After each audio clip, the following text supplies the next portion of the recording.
So MIDI is MIDI stands for Musical Instrument Digital Interface. Okay. And when you think of software music, the kind of underlying language of what note is this, how loud is it, and where is it, that is MIDI. And Okay. so if you were ever playing with like scoring or note making software like Sibelius or Guitar Pro or things like that, um, that is what you're hearing there. You're hearing MIDI, and then the soft sounds are generated by the software. But it's not an audio file. Like when you create a MIDI file, it's more like a piece of code. It doesn't have a sound. You have to put it through a DAW, like a digital audio workstation, like Logic, Pro Tools, Reaper, and through some kind of instrument, like a piano, synth, guitar, whatever. And that makes it a piece of audio. I didn't have any of those when we were 15. So we just had the code version, which we couldn't put into a game because there's no instrument data. So, but we could tell the computer to play it through a speaker, and then we recorded the output of the speaker with a microphone. And even the only microphone we had back then was a tiny MP3 player my friend had, which could record to MP3. And so we basically recorded out of computer speakers back onto a USB stick, and then we had music. And that was how basic it was. It's so crazy now how far away that feels in terms of challenge, given that everything, like, you can just make a voice note on WhatsApp or whatever, like it's the most normal thing in the world. Just like that, easy. Yeah. And then back in the day, you had to do this whole recording game with like different. It's insanity to think how far we've gone. But I wanted to ask, what was the Newgrounds game that you were putting audio into? The name of it is Space Snail. So Okay. it's a friend of mine made it in Flash. It's a goofy game about just a really angry snail, going from planet to planet on his way to kill all the humans on Earth because he just doesn't like humans. That's who we were when we were 15. Like, so it was my friend's game, and I just did music for it. It was that kind of stuff was so much fun. But after that, I did look for opportunities to do the occasional bit of sound and music for games. That was the early passion, and it kind of kept pushing me towards games. And so, like, I managed to, like, my cousin had a friend who was making a mobile game, and so that was my first paid game gig. Like, I'm making some music for a mobile game called Armored Shift.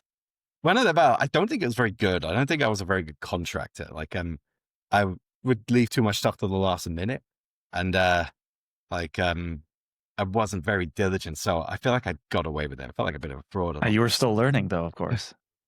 Still learning, yeah, and learning music and learning work ethic. And I think my first game jam was 2009, and so I got the first global game jam, and I was there in the London place, and did again doing sound and music for a couple of things.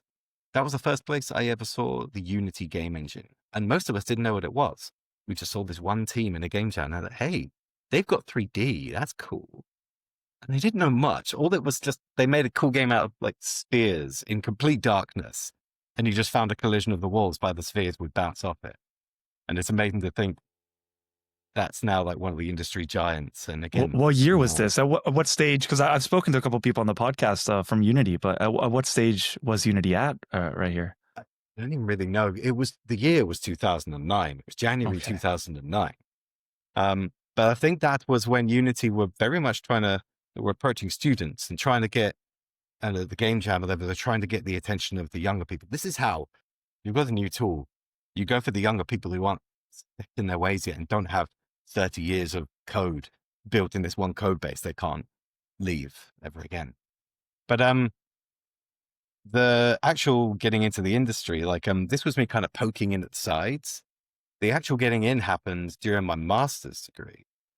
This was 2010, the year after. And I needed some work in the summer. And it was actually my girlfriend at the time who said, hey, there's a job in Reading as a game tester, at Microsoft. You should apply. It's like, yeah, all right. Well, it's 3 months. Cool. Yeah, that'd be some work for the summer. I applied and that was that was in the days when interviews were in person. So sent a CV, and went and interviewed at Thames Valley Park. And yeah, they gave me the job. And I got to embarrass myself like most people embarrass themselves on the first day there, in that I turned up in a smart shirt, trousers, and shoes. And then my supervisor came down. I looked at the holes in his jeans and thought, I've misjudged this. And so many people would do it. Like, you turn up ready for the industry and you expect everyone's going to be well dressed and you're going to have to do the thing. And then, no, in video games, everyone's dressed like they're still at home. Yeah, Like, nobody cares in games. yeah. And that was before the pandemic, when a lot of people, now they are at home and Oh, now literally everyone's with a coding in their shirt and pajamas. underwear, right? Yeah, Like you can't. I could be wearing my underwear yeah, right now. You have no idea. That's thank you pandemic. exactly. Yeah. But yeah, that's how it started. Like, and I was a game tester there for just over 2 years, like 2 and a bit years. And so the first game was Fable 3, first on Xbox, then on PC. And yeah, and Microsoft, the thing is, although the original contract was 3 months, it would roll and they would renew whenever there was work, which did mean, and sometimes there wasn't for everybody. And so they would scale up and down, and it was quite alarming when they were like, yeah, a lot of projects are finished. We let a lot of people go. But letting people go there just meant not giving them a new contract. And this is a very, for someone like Microsoft, this is quite a necessary part of the industry, in that, like, you have a developer and you don't, they're hard to flex. The full-time employees is very hard to flex, but your contractors are where the kind of like, the waves up and down the beach, the shifting tides of your team doesn't need to be the same size all the time. It can't. And we kind of learned that lesson right there and then. A lot of people have kind of gone through this thing in the industry where they've seen teams, a lot of shrink, all kind of suddenly. And I feel like I got my teeth cut on that quite early in my career. Got to see that in the first couple of years. What was it like for you doing contract work? How did it feel? Like there must have been some kind of pressure, right? Like just knowing I that you guess. It was. I think it felt a bit nerve-wracking whenever we were coming to the end, and we got to the point our paychecks would be weekly, because there were a couple of different contracting companies and they were on different dates that they would pay. And so they just said, to make it easier for us, we'll do weekly paychecks. Which did make it did give you the feeling that it could just drop at any time. We didn't even have the worst situation though. Like, actually at Microsoft, it was quite good. One, they paid overtime. Just they would pay by the hour, same hourly rate. And so a lot of people, if they really just wanted to, like, if they were up for it, they could just work really long days, like do an extra 2 hours. They would only pay up to an extra 2 hours per day, but you could do an extra hour at the start and a finish. And for a game tester, you could make some really good money. But there were other places where they didn't do that. And also their level of 0-hour contracting would be, we'll call you in the morning if there's work for you. And so it is, and you don't get told something's over. Like, there were some people that they just kind of wouldn't find out. They just wouldn't hear anything, and they just wouldn't get the call that morning. It sounded shit. That's rough. Yeah. Like, I think there's a reason that in the industry, there's a lot of discussion of unions, and a lot of this push is coming from QA. And I'm not surprised, because if anyone is the most exploited in the games industry, it's QA. I haven't had to go through experiences nearly as bad as what I've heard from lots of people. Like, I don't know if you ever read the compendiums that the Penny Arcade team got. They were called In the Trenches. No, I haven't. And no, these were stories from a lot of game testers in particular that submitted, say, like, crazy and difficult times they went through in studios. And it was one of the early things of people outside the industry getting a window in to the kind of some of the madness and intensity of it. But again, like, in every organization, in every industry, some people can be having the best day of their lives, others can be having the worst. There's no blanket thing anywhere. And I enjoyed my time at work. Like we were, it was a fun group of people. We were kind of the most relaxed office in the huge Microsoft campus, but we still got to go to their pretty nice cafeterias for lunch. They did a weird thing actually that was like, it felt a bit like treating us like children, but I actually think more places should roll this out for their game devs. They mandated breaks. And so they said at 11 o'clock, everyone goes on break for 15 minutes. And at 3:45, everyone goes on break for 15 minutes. It's like school. Yeah. You just got to get out of class. It kind of is. But actually, I've since coming into other places and watched how, if left to their own devices, many developers will never, ever, ever take a break. Yeah, they just keep going. They will just keep working. Yeah. I feel that myself. Yeah. Right. Like, I think like maybe you need a corporate overlord to tell you to go on break. That's kind of, it's a funny thing to think about, but like, imagine just like when you're in school, you go to lunch and then you're with everyone else who also has to go to lunch because there's only a window for that. And everyone meets and talks. And what I often find in like the past offices I've worked in is everyone just kind of goes at their own rate. And then you don't really get that same level of socialization. And in that socialization, there's idea generation and networking and like just people meeting each other and creating that camaraderie in the team. And you kind of lose that, right? Yeah. I've seen, there's an example of this I really like from Creative Assembly. So that was, I feel like I'm kind of subtly sneaking through my career. But after Microsoft, after a couple of years, I kind of hit the growth there and thought I want to try the audio thing again. So I left good terms, like no gripes at all. It was great. And then had a look at what it'd be like as a sound designer solo. And realized I had no idea how to get work. I just didn't know where to look. Actually know what the answer would have been there. I didn't like it at the time, and I'll come to it. It'll be fun. But so I went looking for another job, and I got into Creative Assembly. I joined there as an audio QA, and this was 2013, the time they were doing Room 2. While I was at Creative Assembly, the thing I noticed about this culture, the kind of the breaks in the space, there were two sides to Creative Assembly. There was the Total War side, and there was a console side. Because I joined the console team for Alien Isolation, and which was a privilege, especially supporting the audio department. But we ended up in a separate building. Like they got a new building because they were growing, and so like the Total War team was expanding to Warhammer. The Halo Wars team needed the space to grow and take all that on.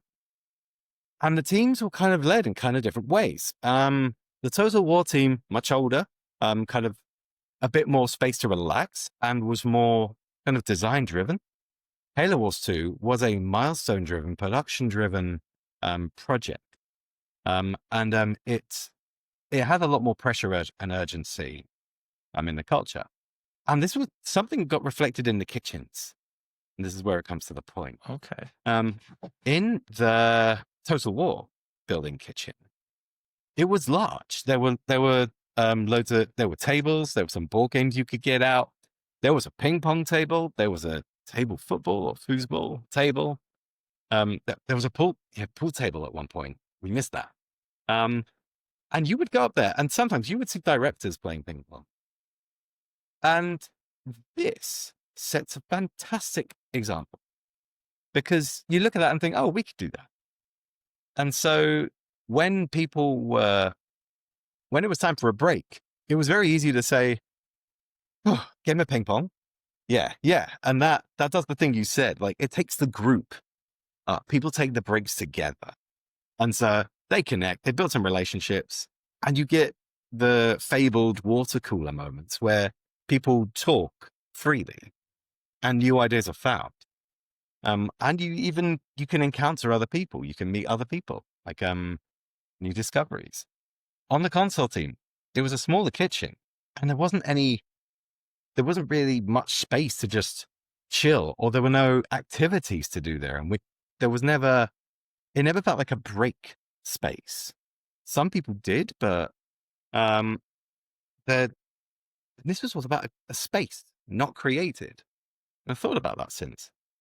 Um, but yeah, like it's it's an easy thing to fall into, I guess, now that we're working. So many people are working from home. I'm Yeah, the actually in the majority, office. I'd say. I'd say the majority now is from Yeah, home. it's really hard to measure something like that because It's jarring, the in loss, right? Like the loss of people just yeah, being able to socialize and meet, and you create that team environment. Like I worked at EA, and I remember when I worked there, yeah, office was a ghost town, man. Like I remember I'd be talking to my manager, and he'd be like, "Well, before COVID, every other week there was like a release of a major game, and we'd be all in the kitchen, and we'd be like playing games. There'd be loads of," and it's just when you were there, it was just really mm, just a little just jarring. It just I almost yeah, I was like, it's great to be able to work from home sometimes, and there's a lot of hmm freedom in that, and I think a lot of empowerment. But the loss of like team culture and company culture, especially in an industry like games, mm, I think that can't be said enough. yeah. Because this is exactly what we had as well. I mean, Creative Assembly was such a good culture space.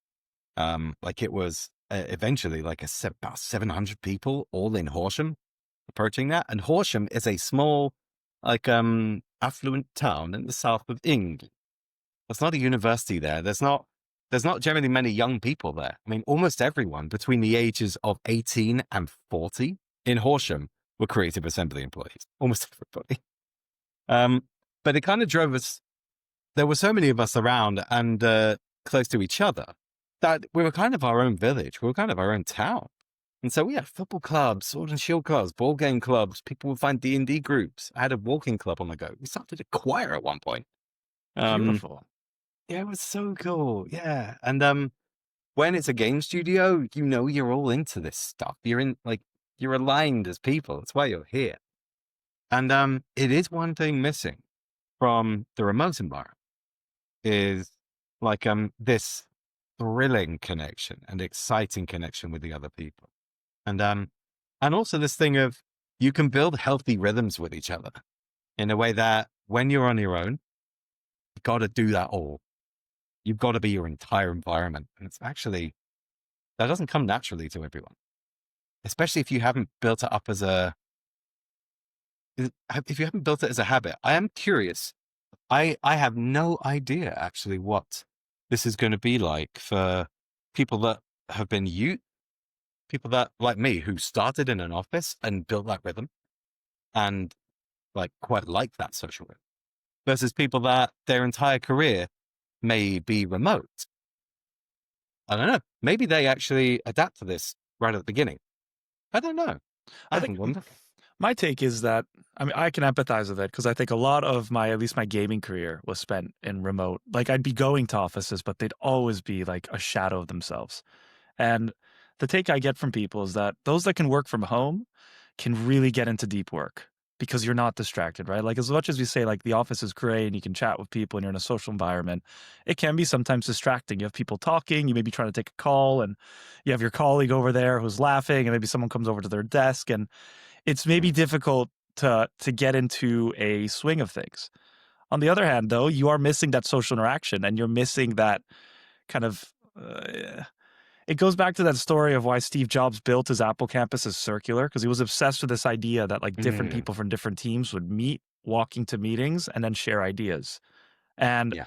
that's by far what I think is the biggest thing that's lost when people work remotely. So that's the downside. Um, Yeah. Well, yeah, so you like a lot of people, if they're listening to this, are probably thinking, well, it's not like, well, how can we get the best of both worlds? How can we get in the middle? that's what it And is. it's there is good news on this. Like it's not impossible to do this. Every day is different, but there are a lot of companies that have been successful remotely from the very beginning. So like and there's enough examples to say that the idea of games, software, remote work, like it is sustainable. All of this can be done remotely. There's enough examples to show that, yeah, this is fine. And so examples I bring up are the Canonical group that they make Ubuntu. Like they've been the people running Ubuntu Yeah. for the longest time, and for ages, like they didn't even have like they were basically running off a TeamSpeak server for the longest time. They didn't even have cameras. And I think some of this may even have just been IRC. Like they they're programmers. They know what they know what they need to do. They communicate when they need to. They can make it work.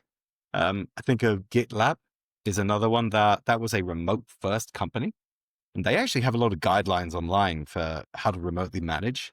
So you can go looking for GitLab educational materials for remote work and management. There's also Devolver Digital, the publisher.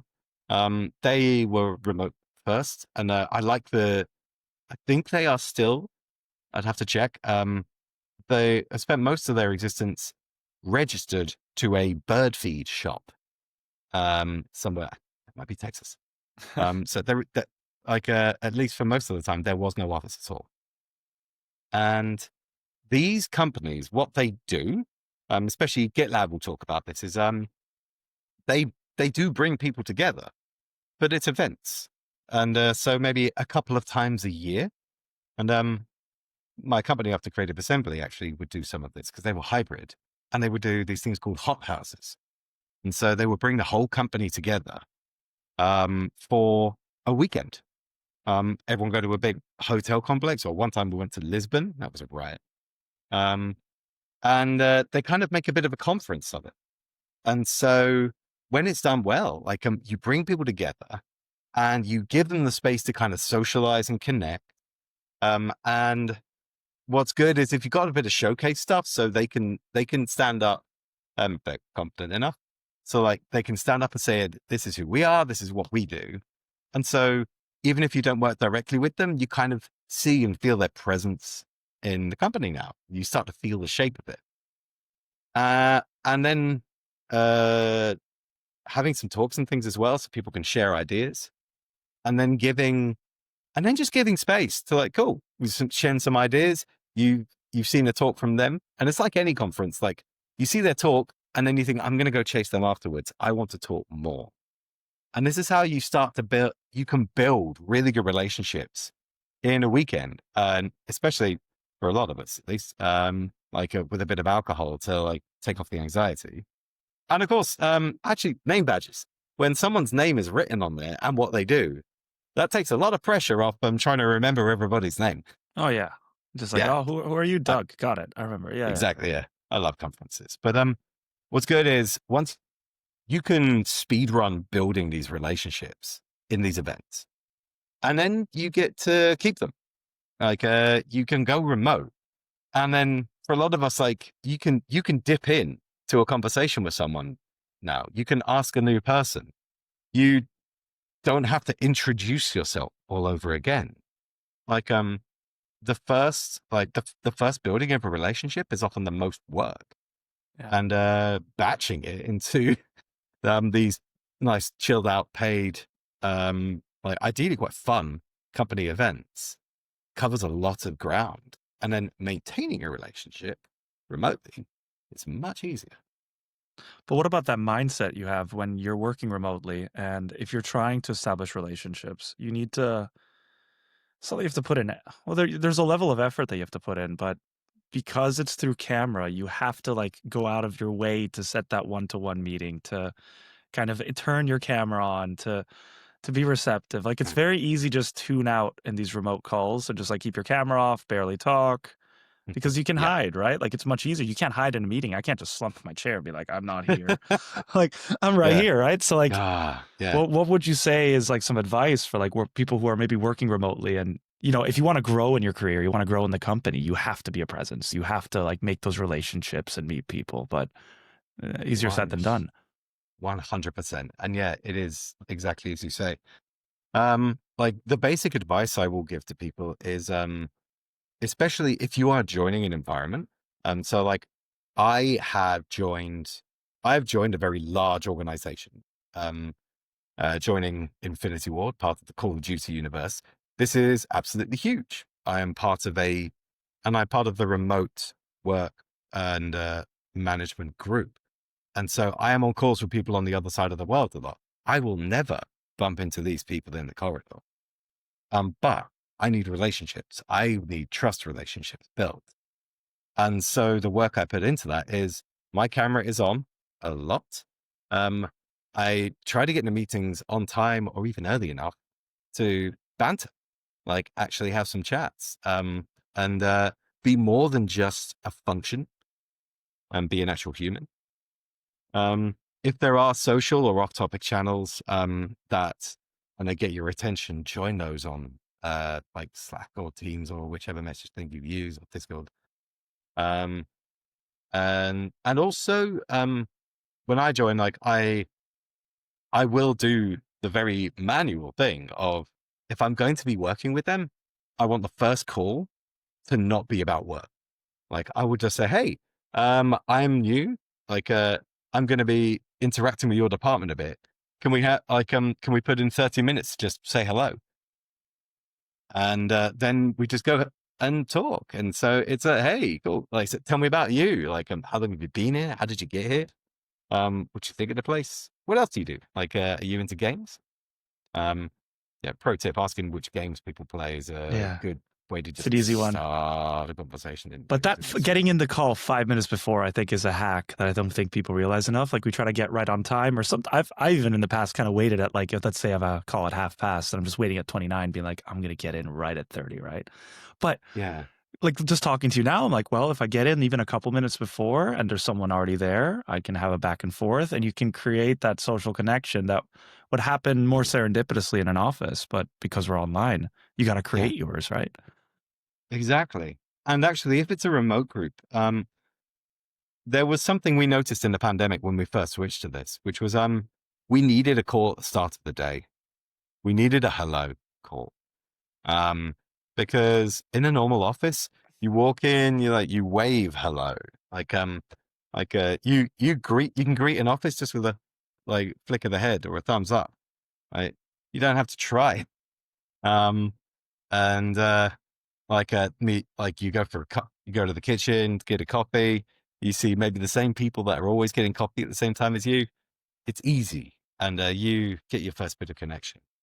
Remote, it might not come at all unless you put it in. And so having those little opportunities at the start of meetings, so like a bit of a start and like a top and tail of like just being human and just relaxing. It's an effective one. Yeah. It's really important. Yeah. It's really important because then when you're working, just want to add the last point, when you're working so much remotely, and then you go to the office, you don't end up saying hi to everyone, right? If everyone's kind of working remotely and then they meet in the office, maybe like once a month, maybe twice a month, like you're going to walk in into like a bunch of people who just don't say hi because it's like, well, we've never really said hi before. I don't really know very well who you are. I may have seen you once before, or unless we work directly on a project or directly together. And I speak of this from experience in past jobs as well. Where like I just walk in and I'm seeing a bunch of people and I don't say anything. I just walk straight to my desk. And that is when you talk about job satisfaction, like people like enjoying their work and like feeling part of something like that, you cannot, it's priceless. It's priceless to have that. And it's a shame that remote work, with all its upsides for independent freedom and being able to do other things and just taking control of your own life in a way, you lose that. You lose that sense of purpose and belonging. Feeling part of something, I think that's worth the time. Because like, you're really right. Like, I remember what it felt like. Like, I think of when Halo Wars 2 went to, I think it was Gamescom. And when the first big trailer came up, and we all got together in the office. Like, so like, we had the big screen set up. I think the directors got some beer in as well, and because like this was a moment. And so we're all there. We're watching the reveal trailer, and we're all in this room, and then. Like we were kind of like these anticipating noises as the trailer starts, and then when our logo comes up, like it's like big cheer. I'm like, that feels good. Like that doesn't happen at home with everyone just like hitting the applause react. It's not the No, same. it's not the And same. It's so, not even close. yeah. And like, this is a thing a lot of those you can do on an event basis. Like that's not every day, or at least it hasn't been where I am. But that can be a wonderful thing of when you can be around the people you're working. There's actually some things that I can even recommend, or like something I would love to do if I was if I was just running my own team from the start. There's something I'd love to do, an extension of something we built a bit on, which is when starting a new project, like for a bit of pre-production, when you've got that first small team, you send them away. You like book out an Airbnb or something for them for a week or whatever. Like and for the kicking off of the project, you send them out there and say, cool, that's your hack space for a week. Like and so forget the corporate movements, forget the kind of strategies and things. You've got a bit of a game jam space now, where you can just idea spam as freely as possible with each other, with as little, really get to know each other, be on the same page. And so when everyone else, when the team joins this, the thing they are joining is solid as a rock. The thing they are joining is a combined grouping of shared experience and idea, and it's unified. Or well, probably not entirely, never is. But it's solid. And that's I remember we did it a bit at one of the hot houses. A few of us went a little earlier and just to enjoy Lisbon. So we stayed in an Airbnb for a bit. And we were just working. And it was just such a satisfying way to do it, because we were actually working. I promise we weren't just skiving off and touring Portugal. So you had the normal things of we can just chat and we can explore some ideas of things as well. And for those of us that were on the same project as well, it was super good. You get through some ideas so quick. When you can just turn to the person next to you and talk to them. Oh, that's huge. Yeah. That in the world of remote, that's a call. Yeah. I don't know how it will be trying to explain to people in a while, what life was like when remote calls were kind of rare.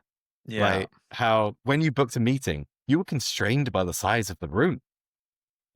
It's we can only fit 4 people in this one. Whereas now it's so, especially in a big company, it's so common to have 20 or more people in the same call.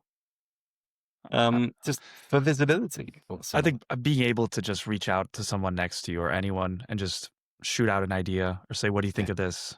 I can't. I'm very annoying because the company I work for is largely remote. So on Slack, I'll write to you in a second. Oh, hey, you got 5 minutes? Jump on let's huddle, jump on a Zoom. Because I need that little bit of back and forth. Sometimes I need to spar with someone or a game of ping pong and just I need to bounce ideas off of them and see what they think. Without that, I get isolated very quickly. And I think especially for something as creative as gaming can be, if you don't have that outlet to do that back and forth, you get into your head very quickly, and then you're in a bad space because you need someone to check you. You need someone to remind you of maybe the audience or the type of game or what we're doing, or maybe past things that went wrong. Someone's got to be there, and you got to look for that. And again, body checking every idea. Yeah. Exactly. And it's that idea that in remote environments, if you're working remotely, you do have to put in a bit of extra effort to look for that to perform. That makes me think of something else in those, because and another reason I turn my camera on a lot, because actually, even if I'm not going to talk, it gives the other person a lot to see that you're listening. And just anything they see you paying attention to them, maybe nodding, maybe they see a reaction to an idea, and that might stop you. You had something to say about that. It's so much more humanity. I have given online lectures before to a wall, like walls of initials, and it is hard. It's tough, man. Yeah, I can not imagine. not a single face to react to feed off.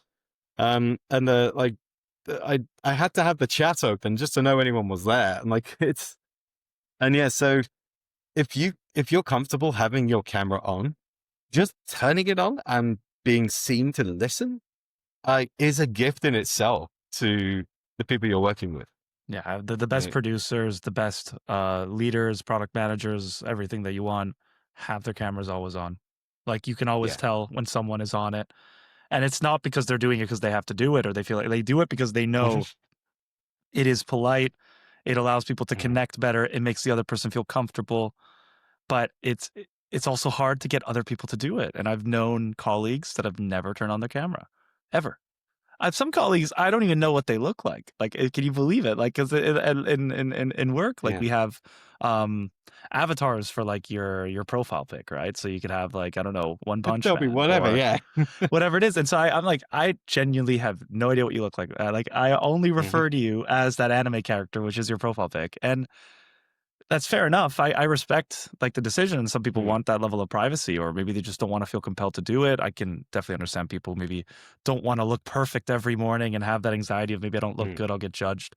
But keeping your camera on it's a big boost for like everyone. If you can do it, it's a gift. Yeah. I mean, I totally relate to not knowing. There was someone in my current company who, I thought from the name that they were a guy.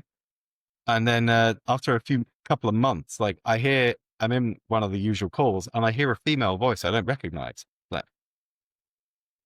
is that? Well, what's going on there? Oh, okay. Because they'd never turned their camera on, and their avatar was some character from something, and it was a name that where I'm from is I've normally known men with that name. Yeah. Like there's quite a lot of gender neutral names. And it's that's how little I knew about you. It's a weird one. Yeah. It's like, I think like we're talking about all this about relationships, and this is a good excuse to actually come back to that point of what was the challenge about finding sound design work and how does it relate to this? Why is it important at the beginning of the games? And this is the advice I got from uni that I hated. This is the advice I got from a sound design lecturer when we asked him, how do you get a job in sound design? And he said, all right, here's what you do. It's a bit of a geezer. He said, you go to Soho in London, which is where all the post-production houses are. It's where all the big sound design gets done. You find out what pubs they drink at. And you go to those pubs and you start making friends. And you start finding out, oh, cool. Yeah, you work for this studio. You work for that studio. Oh, man, yeah. This stuff's so cool. And you just put on their radars like, oh, hey, man, if you ever need any help, like I really want to see how this stuff works. I would love to be able to like contribute to some of it. Like I'd love to I'd love to chip in. And after a while, like if they like you, at some point they'll have a position for a runner, which is in sound and post production is like it's basically the intern role. Like you were back then, you'd be cycling videotapes up and down the cassette tapes and CDs and stuff. You'd be cycling it up and down the streets of London just to get it from this recording house to this editing house and all of that. You'd be getting coffees. You'd be moving mail around, getting like hey, nip out to the shops. We need another adapter for this. Like it's just the basic. But now you're in, and you do it through relationships. Yeah, and that I hated that advice at the time. At the time, I thought but isn't this a skill? Isn't this industry based on skill? Isn't this based on like actual just kind of functional proven skill and experience in this way? And it's like, while we like that idea, it's part of it. Like it's a requirement, but skills and experience are the way you execute on an opportunity. But the way you get that opportunity in the first place, it's going to be people, it's going to be relationships. And Yeah. so, and it is, and I think it is the same in the games industry. Like, so whenever anyone is looking for a role, um, whenever they're like someone is applying for a job, often the hiring manager in a company, they'll look at that person's LinkedIn and they might say, "Oh, there's someone I know that knows them," and they'll ask. They'll often reach out and ask. It's like, "Hey, you worked with so and so at this company. Were they all right?" And and the answer they give is going to be about how good a relationship you built with the people around you. You don't know who in your circle is going to suddenly be a reference for you. So, make them all friends. Like there's a book I've got called "Steal Like an Artist," and it's all just the kind of advice. Have you seen it yet? It's all just kind of advice from someone making it as an artist in, I think, their industry. I think it's a good. And one of their pieces is "The world is a small town. Be nice." Um, but and and if you can make more opportunities to build a set of relationships, and it doesn't all have to be like networking events run by companies, specifically look at subtly making these a recruitment drive. Um, although they're worth doing too, but anything counts. Like being around at a conference, going to a game jam, Yeah. um, like sometimes like a launch party of something, or just anything where people will gather. Like get into conversations at Comic-Con and join discords around studios you like. Just be you can be part of the industry before you have a job. And that's really what the advice that was coming from my lecturer was. Like, this is where it starts. Like, the job is not the first part. I think there's also this Um, idea, like, if I had to put myself in the shoes of who I was maybe 6, 7 years ago when I was trying to get into just tech and not just into games. You go to these conferences and there's like the first time you go and you like push yourself to go to a game jam or you go to a product event or you go to a conference, whatever it is, you expect an outcome. You expect like, I'm going to meet this person, I'm going to network and I'm going to get the yeah. job, right? And a lot of times it's just the way I see it, it's proving to yourself that you're game to do it. Like I'm Mm, going here and the fact that I'm yeah. here and that I'm getting myself out there shows that I want to do this, and it reinforces that idea that I want to join this industry. And I think just doing that is really important. Like sometimes people just go and just expect the result right away. It's like, no, no, no. You got to go to prove to yourself that you want to do this. And then that will show in your interviews. That will show in the next time you have to do something similar. It'll be even easier because, well, I did that last time. And then all of a sudden you meet that one person that then says, well, I know this person and here's their number or here's their Mm, LinkedIn. You send a message and the message is no longer a cold message because now it's like, hey, I was at this conference. I met this person who said they knew you and they yeah. advised me to write to you. And all of a sudden, that is such a strong in because there's a context. It's not just a cold, I found Yes. you through a search. It Yeah. is, I have gone through my own adventure, my own trials and tribulations, and I've finally managed to hit you through a person that knows you. And that is a network Yeah. effect, right? That it so is. Yeah. Like, and this is getting for free the thing that a recruiter will do for money.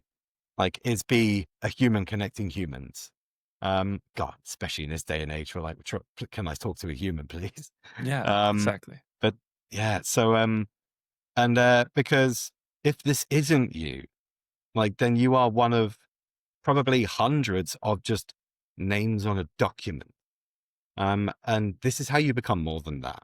I guess other ways, like aside from just the networking, is portfolios are great. Mm. Um, so you like like artists are very, very in tune with this of like having an art station. It's good. Have like being part of a polycount community, things like that. Making it easy to see what kind of artist you are and like, I don't know, find everything you are is good. Sound designers having a good show reel that you update whether you need it or not. Just like you are someone that makes sound, whether anyone's paying you or not. Like that's the sound designer that it turned out I actually wasn't from the production, actually, I turned out I was a habitual organizer and manager. And that's, well, that became it. And so as a producer, like, what do you put as a portfolio there? Well, my cheeky version is do I do it now? Do I plug the book now? Yeah, please, Um, please. Or we could yeah, do it. like, Yeah. cool. Yeah. So like, somehow I've actually managed to get a book out. So Like, that's your portfolio. That's all the lessons you've learned. That's everything distilled into a yeah, it book. really is. Yeah. This is a book called The Pocket Mentor for Game Production. It's only about Oh, 150 pages. we'll put a link for everything in the comments Oh below or yeah. in the description. So Quality. absolutely, the people Yeah. will know where to find it. But yeah, that's an Yeah. incredible thing to have as a portfolio piece, honestly. Oh, oh yeah. Up so much. But even that opportunity came from, that kind of came from a mixture of both portfolio and relationship opportunities. Yeah. Because I got approached to write the book because Taylor and Francis, CRC, they have a series of books, The Pocket Mentors for Games Careers, and they wanted someone to write the production one. So they needed to find someone who is keen to and can demonstrate teaching this subject. And they found a video that I did, which was this video was called How to Prepare for Game Production. And this was done in collaboration. Nothing is done on your own. It's interesting. This was with Creative Assembly connected me with a group called Into Games, who were looking for some people to do speaking for college students and people that wanted to get into the industry. And Creative Assembly knew I liked speaking. I would do a lot of it. And this all started like, I ended up giving, with my colorblindness talk, like what started off as a presentation ranting about colorblindness in my studio morphed its way into a touring talk that went all the way to GDC. And so this style became a portfolio piece of speaking. And with good relationships of the people, like the comms officers in Creative Assembly, this kept going. And then it included the Intergames video opportunity. And then that portfolio piece brought in the book opportunity. And so what producers can do, like a good one is teach. A mixture of teaching or telling stories. And this teaching, you could do YouTube. You can make a Substack. Yes. Podcasts are like, it feels like there's a million podcasts, but it doesn't mean don't do them. Like they are some of the best shows of you. And actually, I really in the way media is today, I think the podcast is actually something quite special because it's the opposite of the short. It's the opposite of the attention economy. That's the exact conversation. I barely edit these. I just basically, I know if we'll finish this one, I'll just throw it out and it's ready to go. Like, oh, mate, yeah. Because you can always tell when like a conversation, it like just goes smoothly. So like it is really just the purest back and forth, and like the idea that someone in the audience can just sit in and listen to a candid conversation about the gaming industry in a particular regard. I think that's really powerful compared to maybe a short that's much shorter, or even kind of an article that may have an angle. Like just being able to hear from someone like you and just like get your thoughts and your opinions. I've always thought it's kind of why I did this. Like it's really powerful for someone who wants to break into games or just wants to get better. It's quite the platform for learning. Well, I hope you won't mind this, but I've got an idea for you. Yeah, please. There's another opportunity in podcasts, which is really fun and really powerful these days, which is where, because they're long, you have time to disagree. And you have time to debate stuff. Because like, especially on some podcasts where they can be hours long, that is long enough to let someone finish and to know that you're still going to have time for your long response. Like, this is often podcasts when they're at their best, like people are disagreeing. So it's like, the back and forth for sure. Yeah. And so like, I've been on one or two podcasts, which were panel ones, and we could do that. We could do a bit of disagreeing, and like, you find stuff in that And That's a there's great idea. That is a really good yeah. idea. Have like a panel between two people, two different sides. Like I actually I had a sort of idea for Unity versus Unreal, and I want to get someone Oh, from Unity, dude. but I just thought Yes. they were gonna throw hands, but like, Yeah. it was an idea. Like I genuinely I'm glad you said that again, because I kind of want to think of But that through a bit more, because that is something to do. mate, there's so much mileage in that. Yeah, it's like, I know, blah versus blah, like Yeah, Unity versus Unreal, AAA versus mobile. Like it's yeah, there's like so much. Yeah, there's so much kind of activity in the medium that you can get two people to argue about anything, but everyone moves forward with it. right. Um, like you learn about Unreal, you learn about Unity, and you learn about the people inside them, and especially when people are confronting their ideas, um, they discover stuff as well. It's almost like what you said about when you're having the calls in the office. Like, I need this even to challenge my own ideas, Yeah, and absolutely. uh, and just giving that space to others. Oh man, yeah, yeah, dude. You need that back and forth. But I wanted to touch on something you said, which was the Sure. idea of how do I explain it? Whenever you write or tell a story, like storytelling or kind of Mhm. trying to have a podcast of an idea, I think it's really powerful, especially for people who are perhaps interviewing for a role or trying to change jobs. Whenever I would kind of try to apply for product manager roles in tech, I remember I'd do a game jam or I'd do a hackathon, of which Mm. now they're all remote. It's really hard to find an in-person one nowadays, but before COVID, there were loads. And a really good habit that I got into is that I'd write an article on Medium. I had my own little Medium profile. And like you just go Excellent. through, this is what happened, this is what we did, this was a problem, this was hypothesis, blah, blah, blah. You structure it. Mm. And it was cool to have. And I got maybe like 300 reads, whatever it was. It's nice to get a couple comments, but that's not the actual hack in there. That's a side product. The real benefit is then when you drop into an interview, stuff's in here because you sat down, you Yes. wrote it, because you went on a podcast and talked about it, because you Mm. decided to somehow tell a story around it. When you get to that interview and they ask you, give us an example of Yeah, you're gonna sell it so well because you've taken the time to write it down. And that I is tell this so to right. everyone for the portfolio. Try to tell a story, because you will ingest that story and you will recount it that much better later Yeah, on. that actually is such a good point. I hadn't even thought of it that way. Like, Oh, for me yeah, it because was essential for me.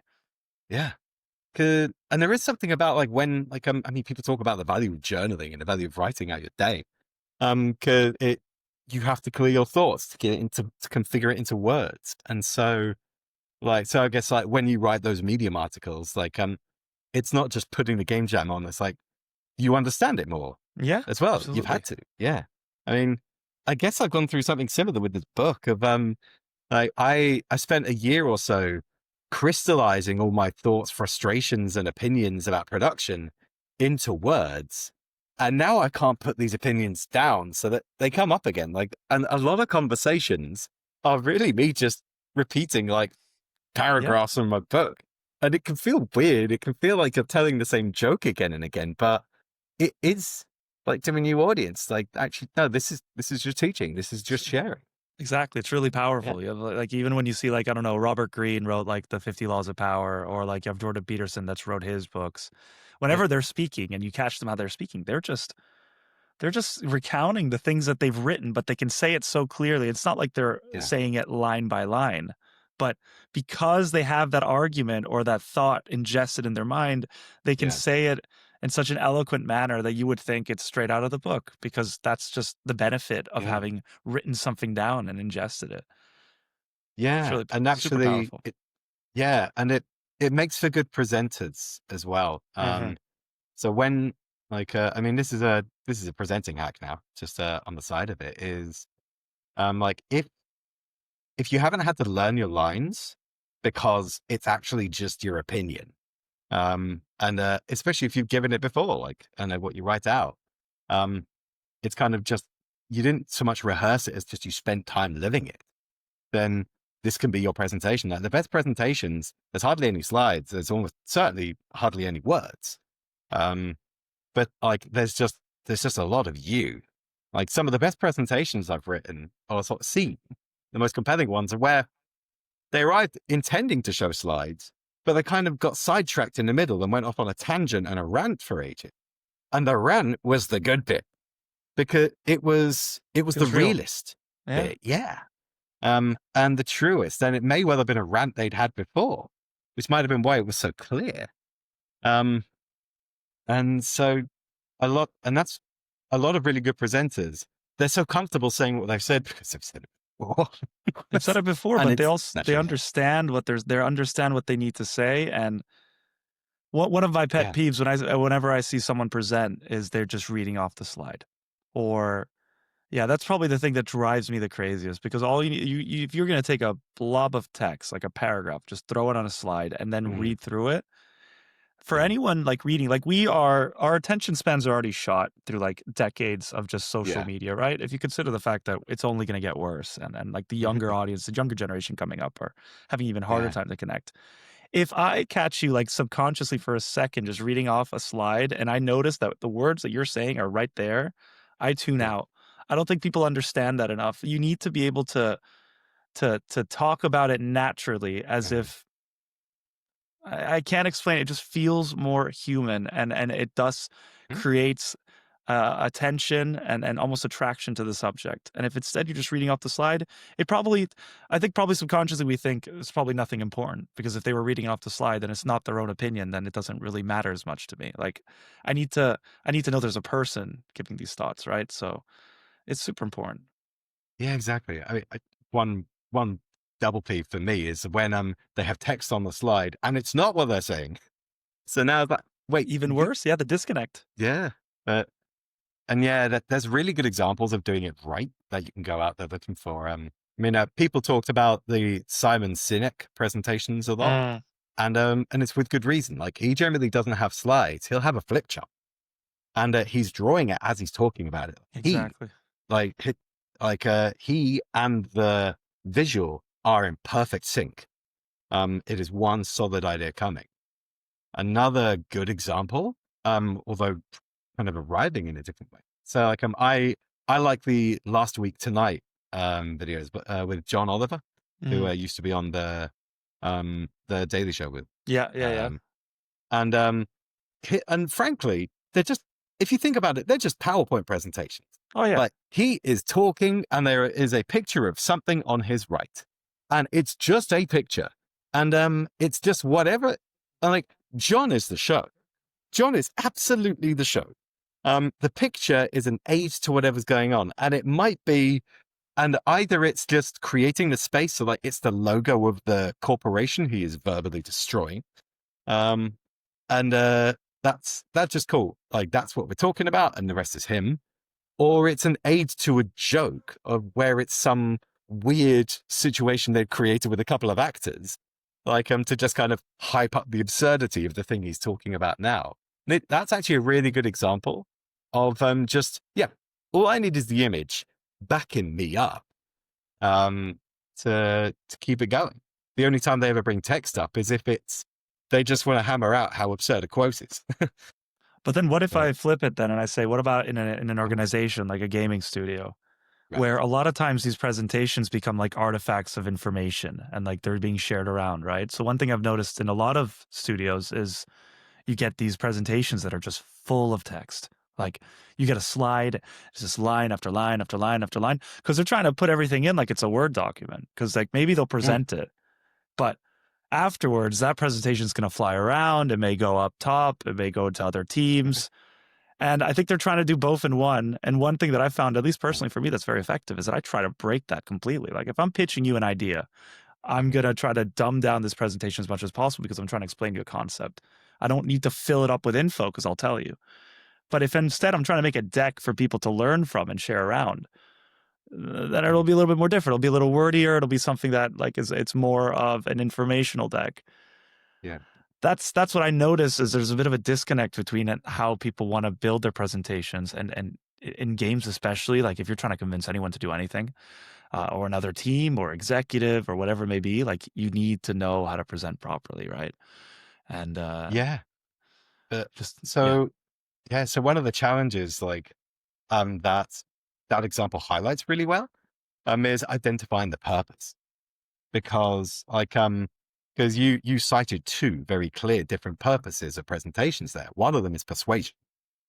And so you're presenting a case and for something. And of course that will have to be tuned to its audience. Like, okay, like it's the executives. What do they care about? Like, is it predictable returns? Is it like, are you in control of the budget? Like, is it priorities? Whatever. And the other case you cited was information, education. And now this is this is an information source. And when building a presentation, you've got to ask yourself that, what is the purpose? And like that can drive it. And that can help you when you need to trim down stuff. It's like, does this help educate? Or it's like, actually, is this information, will this swing an argument? Maybe not. Send it. But there's an opportunity coming actually with some new technology, which I kind of expect to see soon. Because I like something I like to do is when educating someone, especially if it's just one person, a good hack is, especially if there isn't documentation written for what you're about to teach. Like I've sometimes done this with junior producers. I say, okay, open a Confluence page, and as I teach this, as I talk you through this, write the documentation. Like, just take the notes of what I say, and like fumble that into Confluence, and then at the end, tidy it up, and that is one proof. Like that is a kind of a show that you understood the ideas. Gives you something to do with your hands, and then there is documentation that you will be able to read because you wrote it, and you save me the effort of writing it. Oh, truly. And speaking of saving effort, if you finish on this point, I wanted to kind of segue to AI. AI. Because Indeed. no longer are people at least doing the brunt work of writing something from scratch. Oftentimes you'll just scribble. I speak from experience. I'll scribble like 8 sentences of just my thoughts. Like this is everything. Like I'll just write something. I'll go into like I don't know, like a shaman. Like I'll just start typing everything I'm thinking, and then I'll look at it and I'll be like, try to rewrite this and give this some structure, and then ChatGPT will do it. And I'm oftentimes shocked at how good it is. Yeah. Like it surprises me too. Like when AI has kind of told a joke, like when I wasn't asking it to, it was just playing. Like I think I've occasionally asked it to help me with language, like learning languages. Like I'm living here in Spain, actually getting. I would do a thing like I would write diary entries in Spanish, and then I would ask ChatGPT, "Hey, can you like check my Spanish?" And it would it would, if you're really good at it, it would correct it and like cool, the grammar's wrong here, grammar's wrong here. This makes sense, but in Spain they would probably say this. And cool, there it is. And I remember one time I said I did the thing. I said, "Oh, cool, thank you," and it responded with "De nada." Like, and like, have a good day or have fun with Spanish. And like, and I was like, wait, you made, that was, actually quite a high level joke. Like it responded, "You're welcome," in the language I hadn't asked it to. It made a choice to be playful. I was like, that's wild. Yeah. But coming back to the function of this. So actually the idea now, and this is something I fully expect to see, is like in places where you think, God, there's never enough documentation, that is going to change. Like because of all the things you can automate, like words moving around is the easiest. And so like at the end of meetings, which are being recorded and the notes are being taken by these AI agents, when it's then cool, like can you write up a piece of can you write up or AI write up documentation of the thing that we presented in this talk. Like, and so for people who, it might be difficult to like write this kind of documentation. Like I was actually talking with a friend about this who they are like they're dyslexic, and but in dyslexia you can include anyone who like the development language isn't their first language. Like I have to regularly check my privilege of, like, I'm English. My first language is the industry language. Um, and that gives access to so much. And for people who I want to write something that presents well, can be read and can be used, Huge. that have whatever barrier it might be to the writing. It can either be a cognitive barrier, or it's a linguistic barrier, or even a physical barrier, like Yeah, of course. typing isn't possible for some people. The fact that now there's a lot more dictation stuff, and then you can say, all right, format this nicely. From an accessibility point of view, this is huge. And I, like, being colorblind and having gone through a lot of conversations, like, with people all over the game accessibility scene, like, I am so behind this is what I want technology to bring. Yes, it comes with a very strange paradigm that we can never really test. We can't test people's written English again, probably, without an insanely controlled environment. Well, Um, I'd also push on the point where we're losing. I think there is in all it is incredible how people are going to be empowered to be able to write at a level that they couldn't before, and even be able to share their thoughts in a way that can be understood. But at the same time, I think in the working world, particularly for leaders, but I think in general, the idea that someone is that I can't tell what your style of writing is, what your voice is. Like if I'm writing an email and everything sounds the same because it's ChatGPT writes everything in a similar way. I think there's a loss there. I think there's a charm in having a leader write in a particular way, or having someone in your team respond to you. Like if I can tell that someone popped something through ChatGPT and I'm reading it, I'm like, ugh, that kind of takes away the genuineness of the idea, of the message, of the context, even though at face value and even practically, it's incredible because, like, instead of having to decipher what you're trying to say, or there are errors or whatever it may be, and you'd be yeah. surprised how many there can be because people are working very quickly. I don't know. I Yeah. think there's a loss there somewhere. I feel that. Yeah, I'm not going to argue with that. Like, it's, well, I, there is a lot of personality in people, in the way people write as well. And it's a strange one whenever you ask these AIs as they are to imitate it. But then, like, a lot of this varies from person to person, and in a way that there'll never be enough data to completely try. Like, this reminds me of something super dumb we did at Creative Assembly. When we were working on Alien Isolation, it was a team of 4 of us. It was me, senior audio QA, and then we had Kane, Will, and Liam, and as the audio QA. And, like, dude, like, these guys were sick. Like, this was awesome. This is so, uh like, it wasn't an easy project, but that was a good time. That was a fun, like, project with some awesome people. But at one point, Will went on holiday, and we thought, cool. I think we still need him to be in the call. I think it was Liam who put this together.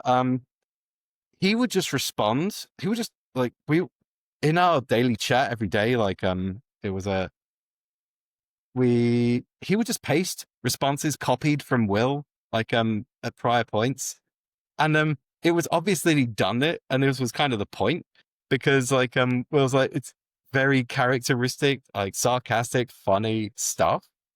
And it was just a great gag every day, to just, like, stick another, like, just, I don't know, copy paste a bit of this, like, his personality in. And it was just so obvious. It was so obvious every time that, like, Liam had, like, it wasn't the thing Liam would say. Like, it wasn't the thing an AI would say. Um, it was just such a wonderful, dumb thing. We called it the Beetle Bot. Nothing technical to it. It was just him copying and pasting stuff Will had said before. Yeah, yeah. So stupid. Um, but yeah, and it is, it's a conundrum that it's worth people facing, because, like, there's so much medium for expression now, and people want to express themselves in what they do. And this is a good cautionary tale of, yeah, it actually isn't the way to do that. Paradoxically, it is not the way to express yourself. think you gotta Uh, balance it, right? yeah, Like there are yeah. It might be a tool for it in ways, but yeah. for sure. But what one thing that I think you pointed out, like with the AI transcribing past meetings or meetings that just occurred. I've Mm, thought about this sometimes, like how much knowledge or potential actions or misinformation has spread because what was discussed in the meeting is either forgotten, misunderstood, not communicated enough. And imagine if you could just get that transcription in and you kind of build the super, which you can go down a tangent, which is all of a sudden there's this intelligence that just absorbs everything that's being said by us who are we're suddenly becoming little like modules in like an intelligence system, and there's like one mm. big intelligence like just monitoring everything we say. And that's a bit Orwellian and freaks me out. But in a more practical, maybe short term, it'll be really nice to have just I've had so many meetings where I leave them and I'm like, I should have taken notes. And then I I go into mean, Zoom and I'm like trying to do it and I'm like, it's not enabled.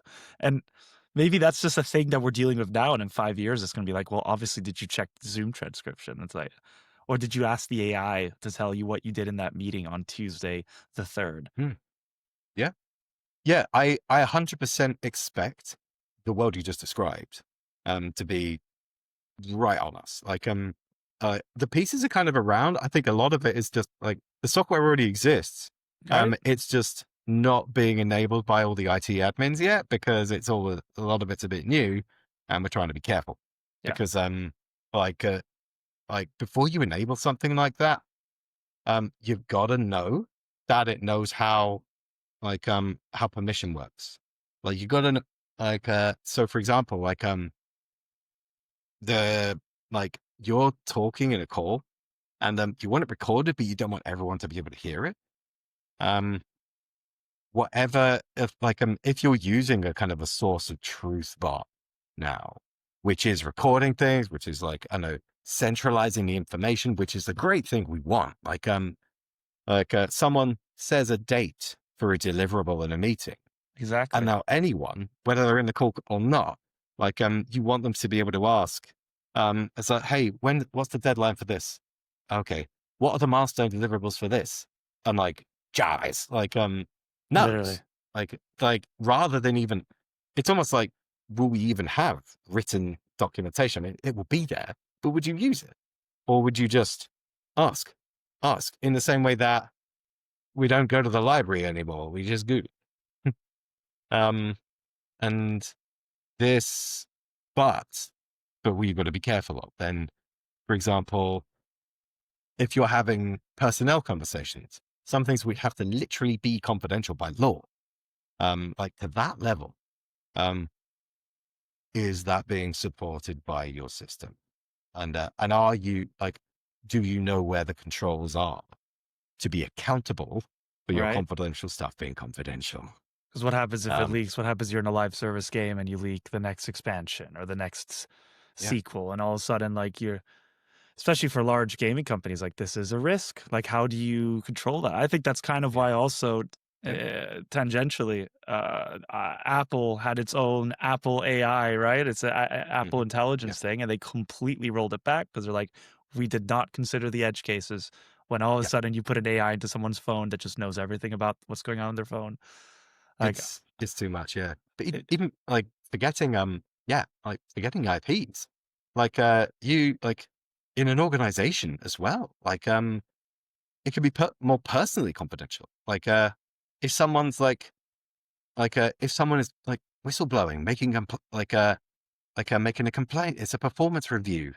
All of this stuff like this, you can like you like on two grounds. One, this is not fair on them, and two, the law knows that. So you become liable, yeah. and so you do need to tread carefully with these tools. Um, and I'm sure piece by piece, people will find the ways of how to make this safe and easier ways to say is this call private or make this call private. Because that you do need both, like a good, a good public, a good kind of mostly public or within organizationally public space relies on the security of safe private ones Yeah. as well. Like having those distinct is good. But I think it's going to be so interesting. I think it's going to be most interesting for the new studios, like with every tool. Um, the older great big studios aren't going to know, they aren't going to feel their way through this in a way that brand new studios are.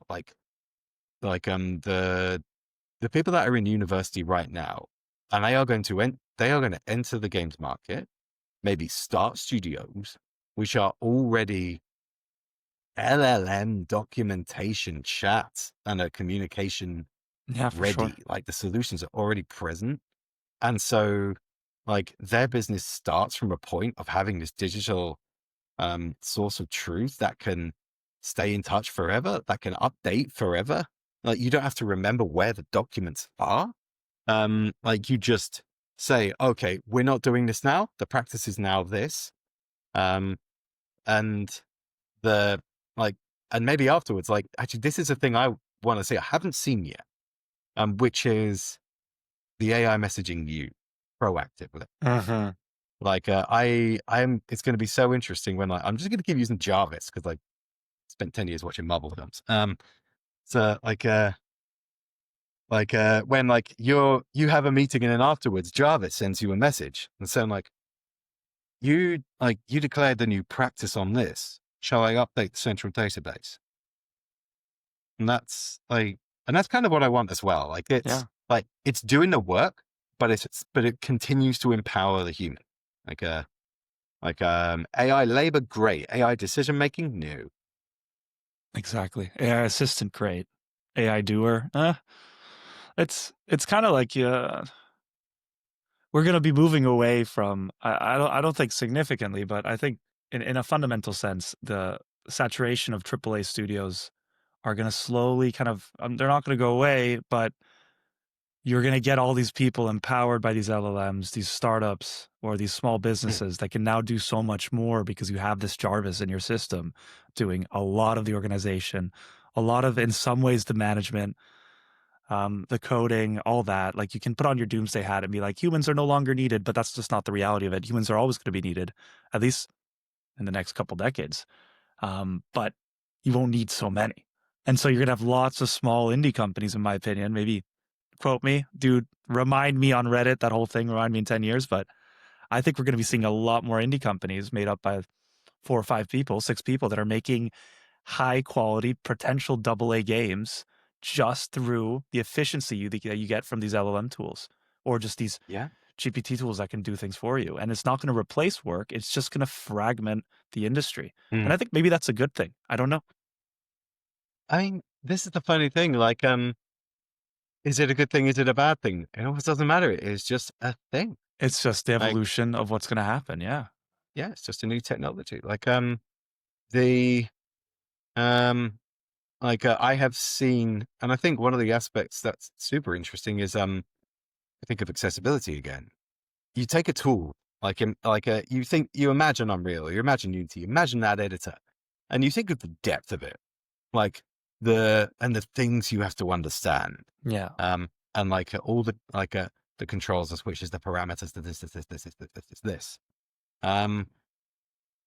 I have seen people demo online things where they took one of these, they've hooked up an LLM to it, and they say, create me a character that, I know, sells weapons, that jokes with the player, and is dressed like this. And from there, you can maybe work or tweet or even start saying, but you're starting to get to the point where you don't you could do a lot without actually having to know how the tool works. Exactly. You don't need Yeah. to know how to get in.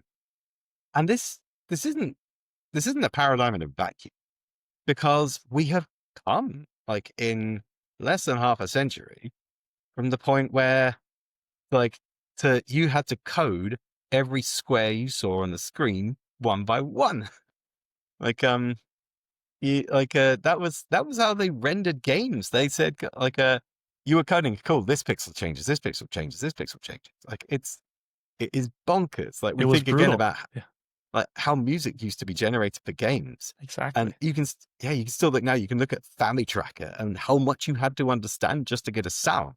Like you would like, I love watching these things. They have four synth channels and the drums have to be kind of split across two of them. Because the noise channel handles the hi-hat and snare, but the bass has to be done with like, as part of the synth, just like, Yeah. you had to understand that just to make basic music. And then better tools came and better tools came and better tools came and better tools are coming again. And what it does, like knowing the science remains empowering because you can push it. And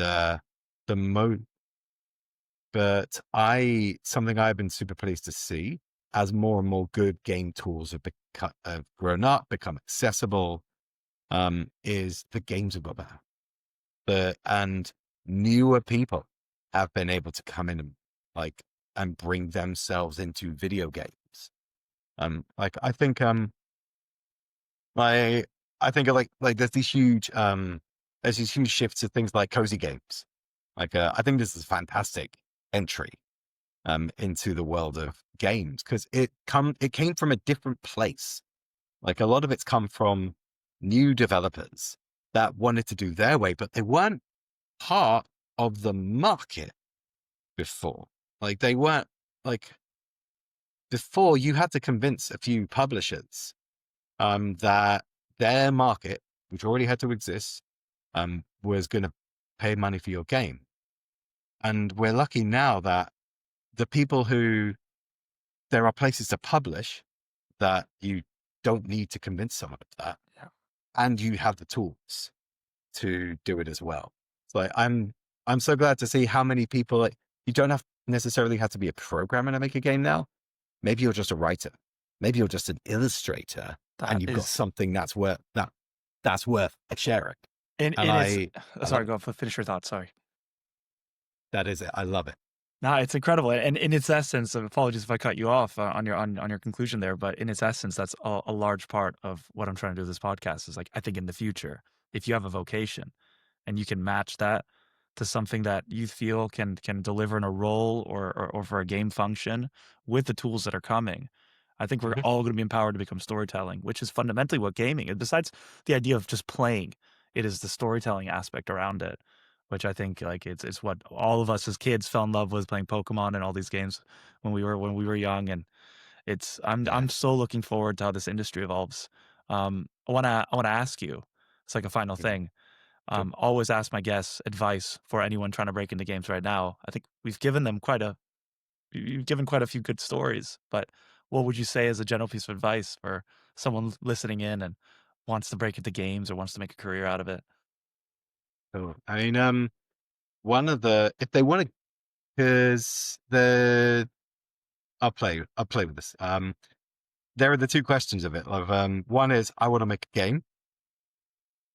Just do it. Just dive in. It's never been easier. And we want to know we want to see what you've got. Um, but if you want to get into the industry, um, it is it is about the fact that like people and networks bring you opportunities. Yeah. Your skills and mastery helps you execute on them. But another piece of advice I always want to share is I'm old enough to have seen a lot of things change, and these things that change are like the games change, the technologies change, the audiences change. But one of the things that is still the case and is never going away in the industry is that you are working. So get good at that. Like get good at your people skills, look in your what they call the soft skills, the communication skills, um, the emotional intelligence required to withstand a lot of very intense creatives and still be able to master it all. So there's a, I hope that's something I hope that's something people could take away. I think that's very sound advice. Doug, I want to thank you so much for coming on to the show and just for the lovely conversation. I had a great time and I'm looking forward to getting this one out. There's going to be a lot of people that are going to, I think just being able to talk about remote culture, AI, networking, storytelling, everything. I think it's been fantastic. So thanks again. Thank you so much. Like, it's been wonderful talking. Thanks for the platform and the opportunity.